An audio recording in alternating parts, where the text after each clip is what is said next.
Indica V2 diesel variant காரில் break அடித்தா noise கேட்குது, சஸ்பென்ஷன் சவுண்டு கேட்குது. அது போக ஆயில் சர்வீஸ்க்காக கஸ்டமர் நம்ம கேரேஜுக்கு எடுத்து வந்தாங்க. 4 வழியும் கழட்டி பிரித்து செக் பண்ணி பார்த்தால ஃப்ரண்ட் ரோட்லாம் வந்து ஒட்ட தேய்மானம் ஆயிருந்துச்சு.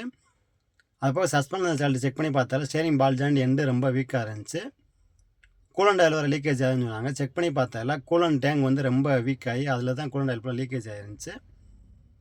அது போக 10 கிலோமீட்டர் ஆயில் சர்வீஸ் பண்ணி 10 கிலோமீட்டர் ஓடி இருக்குனாங்க. அதனால் ஆயிலை கழிச்சு செக் பண்ணி பார்த்ததில் ஆயிலுமே வந்து ரொம்ப சுமாராக தான் இருந்துச்சு. அதனால் நம்ம ஆயில் சேஞ்ச் பண்ண போகிறோம். 10 கிலோமீட்டர் ஒன்ஸ் வந்து நம்ம ஆயில் சேஞ்ச் பண்ணுறப்ப கம்பல்சரி வந்து ஆயில் ஃபில்டரும் சேஞ்ச் பண்ணிடணும்.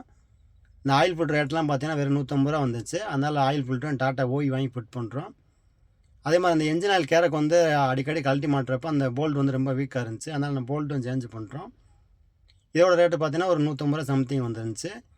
ஏர் ஃபில்டர் கழட்டி செக் பண்ணி பார்த்தால ஏர் ஃபில்டர் ரொம்ப சோக் ஆயிருந்துச்சு. ஏர் ஃபில்டர் அப்படியே கவனிக்காமல் விட்டுருந்தாங்கன்னா என்ஜின் சீஸாக இருக்குது, அதிக வாய்ப்புகள் இருக்குது. அதனால் ஏர் ஃபில்டரும் சேஞ்ச் பண்ணிவிட்டு இந்த வண்டிக்கு வந்து ஆயில் கெப்பாசிட்டி பார்த்தீங்கன்னா 5 litre oil Castrol oil fill பண்ணோம். டீசல் ஃபில்டர் டபுள் ஃபில்டர் வந்துச்சு, டாட்டா ஓய் வாங்கி ஃபிட் பண்ணுறோம். அதுபோக காலைல ஸ்டார்ட் ஆகலைன்னு சொன்னாங்க. இந்த டீசல் ஃபில்டர் கரெக்டாக கம்ப்ளைண்ட் இருந்துச்சு, டீசல் ஃபில்டர் கரெக்டாக வாங்கி ஃபிட் பண்ணோம். அதுபோக பம்புலேருந்து டீசல் ஃபுல்லாக லீக்கேஜ் ஆகி டைமிங் பெல்ட்டு போட்டனால பெல்ட் ஃபுல்லாக ஊறி இருந்துச்சு. அதனால் டாட்டா ஓய் பெல்ட் வாங்கி ஃபிட் பண்ணுறோம். ஏன்னா டீசல் பட அந்த பெல்ட்டு தன்மை வந்து இழந்துடும். டைமிங் செட் பண்ணிவிட்டு தான் கண்டிப்பான முறையில் பெல்ட்டை கழட்டி மாட்டணும். இல்லைனா டைமிங் மாறிச்சுன்னா வால்வு உடச்சி விட்டு வண்டி ஸ்டார்ட் ஆகாமல் போயிடும்.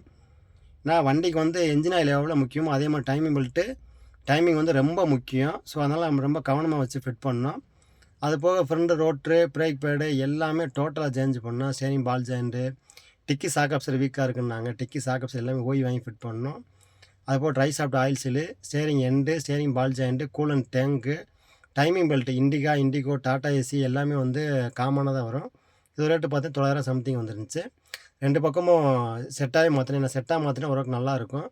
நீங்கள் கரெக்டான முறையில் பிரேக் பண்ணி மாற்றணும். மேக்ஸிமம் வந்து ரோட்ரு வந்து தேய்மானமே ஆகாது. டைமிங் பெல்ட்டும் கரெக்டாக டைமிங் வச்சு சுற்றி பார்த்தா அக்யூரேட்டாக இருந்துச்சு.